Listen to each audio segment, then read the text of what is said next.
Today I'm going to be discussing some of the Celtic influences on Mad Max Fury Road. I know that initially this might sound quite odd. So how can what we know about the Celts bring any sort of meaning to what's going on in Mad Max? Well, actually there's a lot there. So much in fact that I can't contain this to just one video. I'm going to be looking at several issues across 3 videos. So this first one will be looking at the way in which chariot combat used by the Celts is echoed in the chase sequence of Mad Max. The second one will be talking about religious influences and aspects of Celtic culture that you can see reflected in Mad Max. And the third one will be looking at Furiosa as a reimagining of Boudica, the most famous Celt, or at least the most famous Celt in Britain. So before I begin, I just want to give a little bit of information about me. I will be making a separate video going through this in more detail, but this is just, my credentials. So my name is Kathy and I am studying an MA, that's a Master's or Postgrad course at the University of Cardiff, and I'm doing that in early Celtic studies. It covers archaeology, it covers myth and religion and sort of cultural aspects, and it also covers more general historical things. So I look at things such as Roman sources for when they came over and when they invaded Britain. If you haven't studied history in depth, you might be wondering who are the Celts, or at least you might have a very basic knowledge of who they are. So the Celts were a people who lived across Europe in the prehistoric age. This is after the Neolithic period. It's during sort of the Bronze Age up until the Iron Age. Most people, when they think of the Celts, will think of 2 types of people. They'll either think of scary, barbaric, brutal people who ran around naked covered in woad, which is a type of blue paint or dye, or they'll think of sort of a fey, very naturalistic sort of people who lived at one with nature. And the Celts were sort of both these things, but also more than that.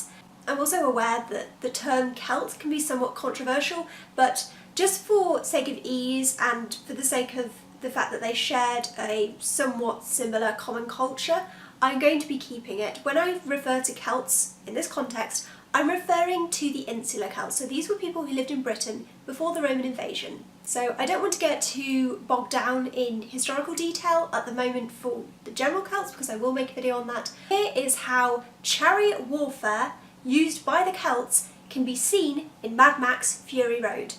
So the best source that we have for how the Celts used chariots in warfare is Julius Caesar, when he wrote his account of the Gallic Wars. So Julius Caesar famously conquered Gaul, and Gaul is now what is modern France. So the people in Gaul were quite similar to the people living in Britain, and of course the Romans did then move on to Britain and they conquered some of it, not all of it. But what Julius Caesar tells us is that they were incredibly skilled on a chariot.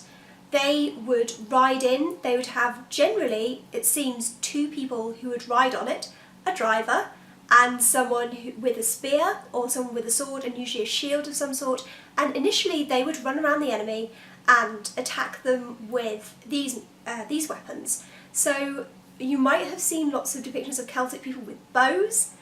They didn't really seem to have these. They only really start to come about after the Romans invaded. They used a sling, such as if you think of David and Goliath, and slings were actually very powerful. They were very skilled with them, and they could effectively throw rocks very, very fast and very, very hard. They could do a lot of damage. But they also were well renowned for having spears, and they would either throw these into their enemy or they would obviously jab at them from their chariot.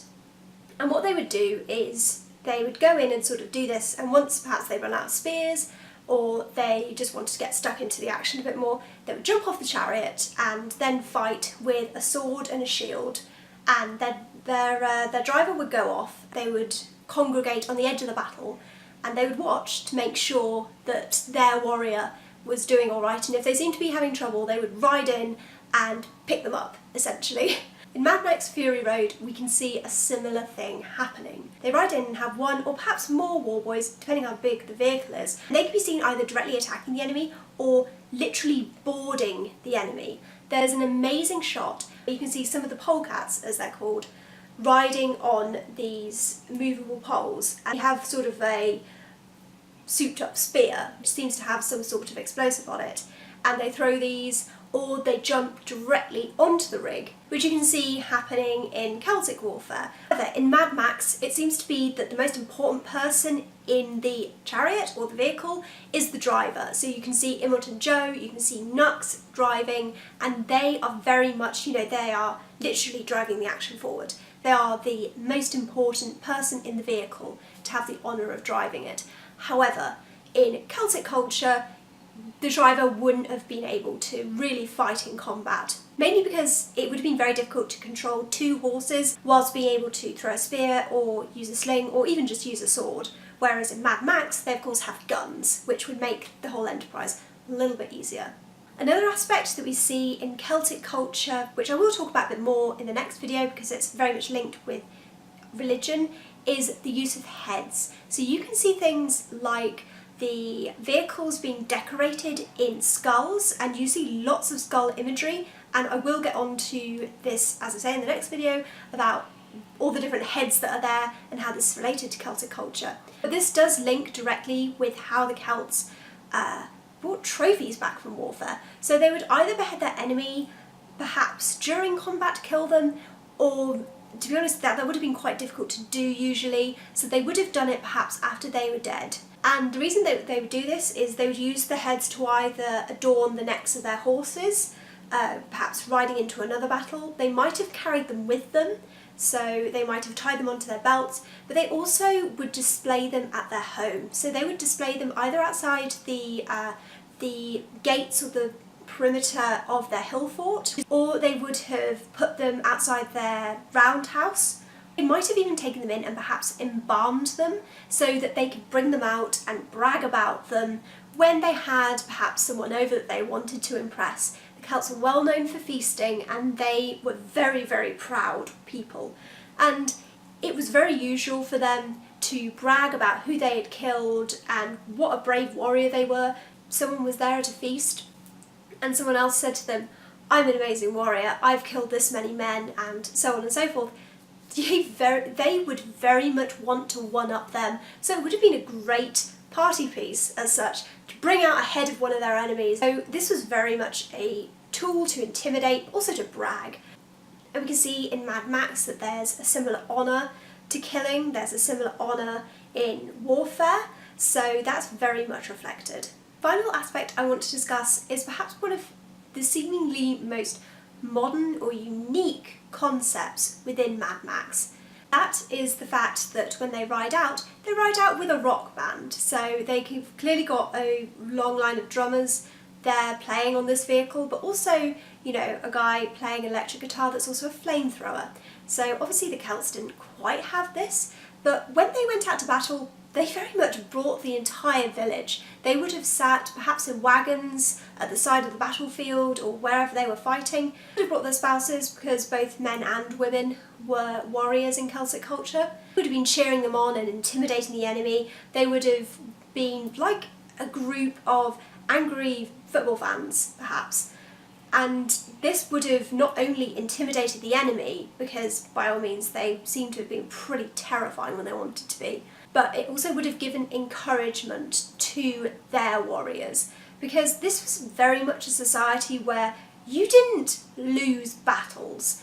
Because if say your husband is a warrior and he's fighting, if he loses, the opposing army is going to rape the women, enslave them, it's going to kill the rest of the men, it's going to kill the elderly, and generally it's going to wreak havoc on the survivors. So it's difficult to know how prevalent this actually was, but there seem to have been accounts where if a warrior was running off the battlefield, trying to get to safety, that their spouse themselves would kill them, kill their children, and then kill themselves, because death was better than that. And I will go into more talk of what the Celts believed about death in the next video, but also just generally in subsequent videos.